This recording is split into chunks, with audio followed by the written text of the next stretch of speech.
William Silveira, Jr. So you say junior. Were you named after anyone? My father, William Silveira. And when were you born? April 7, 1942. Where were you born? I was born in Hanford, California. Our attending physician was my Uncle Raul DeCampus. He maintained a medical practice in Hanford, so we lived in Tulare, but I was born in Hanford, as were my brother and sister, at the Sacred Heart Hospital in Hanford. When did your family immigrate to the United States? They came at various times. My mother's father, Juan or John Teixeira, came in the about 1884. My grandfather, my paternal grandfather, my paternal grandfather, Joseph A. Silveira, came in 1895. My grandmother, Ludvinia Teixeira, came in 1907. And I believe my maternal grandmother came around 1910 or 1911. Why did they leave the Azores? Well, they left because there was no future there. The economy in the Azores was very backward. They were overpopulated, and there just was no future for anyone. And did they settle here, all of them in the Central Valley? They did. There were already, Azoreans had started settling here in the Central Valley in the 1870s. They started out as sheep herders. They developed a good reputation for being steady and willing to stay out in the field with sheep. And so they were hired first in these large ranches out by Lemoore. And then, of course, they sent letters home and told of the opportunities here. And more of them came and started settling in the area. Did your grandparents ever tell you what life was like in the United States when they first got here? Well, I had some ideas. I knew it was hard. My paternal grandfather had started milking cows when he arrived in Benicia, and he recalled then milking cows in the Sacramento Valley. All had to be done by hand. Lots of mosquitoes. Life was difficult. My maternal grandmother came, and she accompanied an uncle who had been living in Portland, Oregon, had actually participated in the gold rush. And he decided to go back to the Azores one last time, and he told my maternal grandmother that she shouldn't be wasting her life there to come to the United States. So she did. And he placed her with some relatives in the San Francisco Bay Area. And then another relative was pregnant and going to have birth of a child down here in Tulare on a dairy. They owned their own dairy. So my grandmother came down here to look after her. She was one of my paternal grandfather's sisters. And my grandmother remembered having to pump water for the dairy cattle when the wind would not turn the windmills. There's no wind here in the summertime. So the water had to be pumped by hand. This was before they had electricity. She remembered that was a hot, hard job. So it sounds like those who came over worked primarily in agriculture. Oh, Was yes. that also true of their lives in the Azores? Were they working in agriculture there? Well, the agriculture in the Azores as practiced then was a very different affair from now. In the Azores, their families might have small parcels of land. My maternal grandmother's family, I think it was just 2.5 acres. My paternal grandparents my paternal grandfather's family had more land and a bigger dairy. That's one of those Warnings. emergency alerts. Stop it. Sorry. Like, Oh. It's a- which So- means hang on a second. Probably means everybody's. I turned my phone off. Okay. Well, let me turn my phone all the way No, off. no, Sorry. that's okay. Well, I usually just turn the sound down, but I didn't know. It gives us an opportunity to hope that that little girl or little boy is found. Okay. I was wondering, is it an earthquake? Yeah, I was gonna say, did you feel something? Marilyn, did you feel something? Sorry. All right. Anyway, the agricultural practice there is very different from the United States, on very small parcels of land. My paternal grandfather's family actually had what was viewed as a big dairy in St. George or Saint George Island, and they had like maybe 30 cows, and they would take the milk from the cows and make cheese and export it to continental Portugal. And so he actually engaged in that business here in the United States for a period of time. So it sounds like they came to this country seeking opportunities. What they found was hardship. Did anyone ever go back, or did they decide this is where we're going to cast our lot, we're going to stay? Oh no, they didn't want to go back.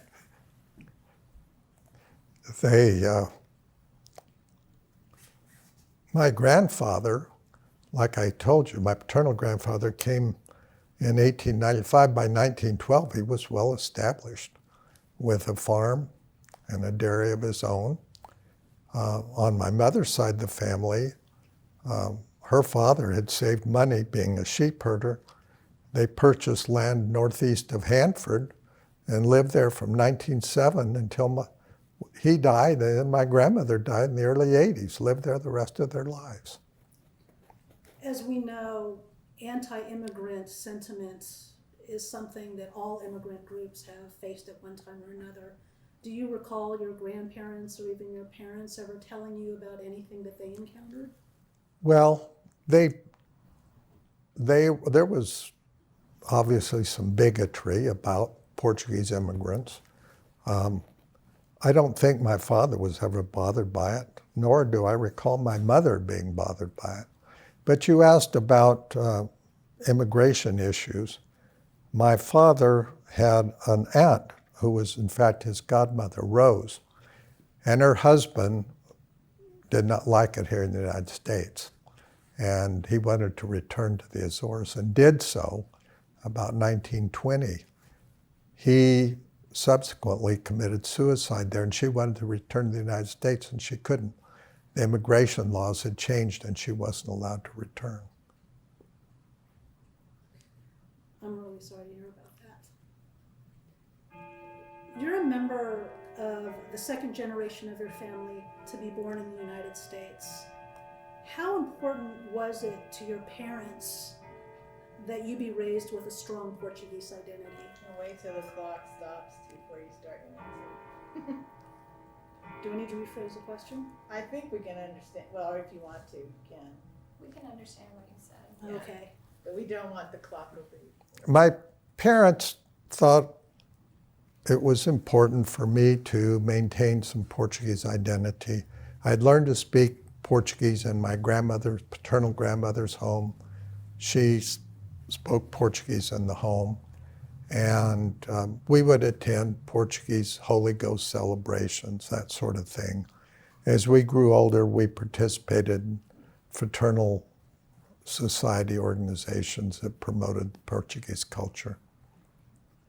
As you got older and established a family of your own, what traditions and customs have you made an effort to preserve?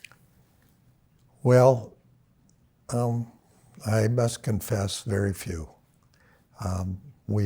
As a judge, I became very caught up in public life here, and our children attended parochial school in Tulare and had some involvement in Portuguese culture there through the Catholic Church, but that was about it.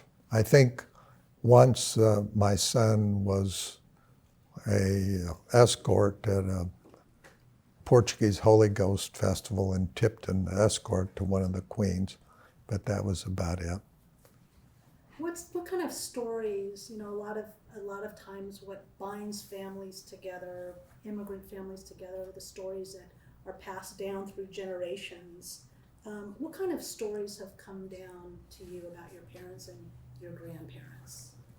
Well, mostly it was just family history, talking about the difficulties they faced in their lives.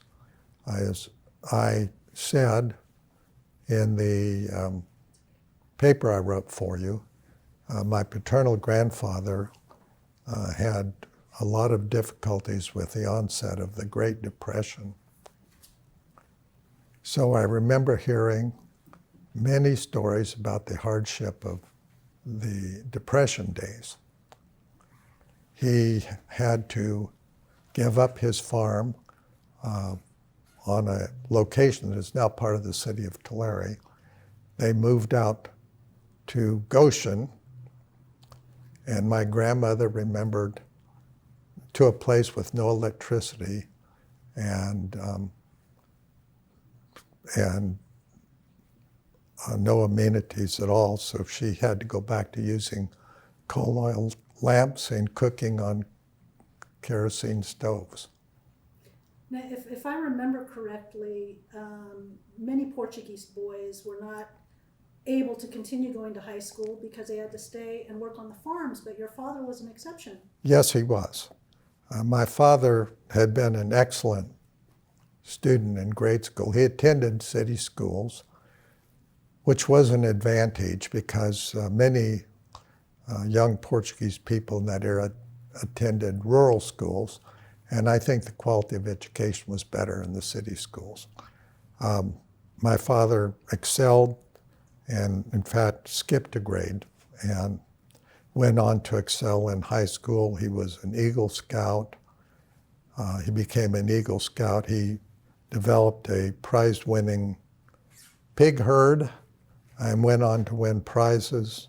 He later became Future Farmer of the Year and American Farmer of the Year, awards only given once a year for participation in future farmer activities. So tell me what your childhood was like. Well, my childhood consisted mainly of early childhood of just playing in the dirt out on this large ranch. We moved to a very large ranch that belonged to my uncle, Raul de Campos, in 1945, and there were permanent workers on the ranch that lived in houses down the road from ours, and they had children. We'd play cowboys and Indians and all sorts of games. By the time I was in the 6th grade, we'd moved to our own farm, and I started working about that time in the farm. Had regular chores to do and help out. You were a little boy, weren't you, when you were doing that work? Did you say you were 13 in the biology? 13, yeah. So you received your bachelor's degree from Cal and your law degree from UCLA. What attracted you, a young farm boy from the Central Valley, to the field of law? Well, my parents had admiration for Joseph Soares, an attorney in Tulare. I later became his partner. And also, I had admired a grade school teacher I had who was studying law, a man by the name of Jack Luck. So, and then I think maybe a high school teacher, one or more, may have suggested that I consider taking up the study of law after I graduated from college. So following those suggestions, I did. Was there anything in particular, though, about the field that appealed to you? No. It was a suggestion. It was a suggestion. I decided I would give it a try, and I did. And it sounds like a lot of people are all the better for it as I get into my next question. So there's some narrative here, but All right. I think it's important to have the background on the video. So for more than 3 decades, then, you were a judge in Tulare County, and I did some research on you, as I said, and you gained both local and national attention for your work on family and youth issues. I read that you instituted one of the country's first juvenile drug courts, and that your drug court program was designated a model youth drug court by the National Association of Drug Courts. I also learned that you were a key figure in getting a new juvenile detention center built here in Tulare County, and that away from the bench, you served as a board member for a number of youth-oriented organizations. So, as I was reading this, beyond being impressed, to be completely frank, why did you choose to devote so much of your career to juvenile justice and issues affecting young people more generally? Well, I can't really pinpoint any specific reason, but I enjoyed working with young people. And the reason I enjoyed it is that there was hope to turn their lives around.